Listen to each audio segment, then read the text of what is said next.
ஹாய்ப்பா. எல்லா டிஃபன்களுக்கும் ஆப்டான தேங்காய் சட்னி இன்றைக்கி எப்படி பண்ணலான்னு பார்க்கலாம். அதுக்கு நான் இப்போ இந்த அரைமுறி தேங்காய் எடுத்திருக்கேன். இந்த தேங்காவை நல்லா சில்லு போட்டு தேங்காய் அரைமுறி, ஒரு துண்டு இஞ்சி, ஒரு 4 பல் வெள்ளைப்பூடு, 4 பச்சை மிளகா, கொஞ்சோண்டு கருவேப்பிலை, இது மட்டும்தான். இதில் நம்ம இப்போ பொட்டுக்கடலை சேர்க்க போகிறது கிடையாது. ஒரு ஸ்பூன் உப்பு போட்டு இந்த அளவுக்கு தான் அரைச்சி வச்சுக்கிறோம். அரைச்சாச்சு. இதை இப்போ ஒரு இதில் பவுலில் மாற்றிட்டு தாளித்து கொட்டிடுறோம். அவ்வளோதான்.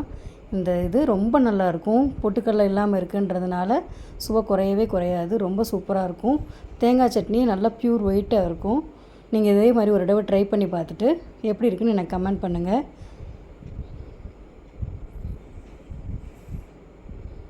இன்றைக்கி நான் இது பஜ்ஜிக்கு சைடிஷாக வச்சுருந்தேன். ரொம்ப நல்லா இருந்தது. காரசாரமாக இருந்தது.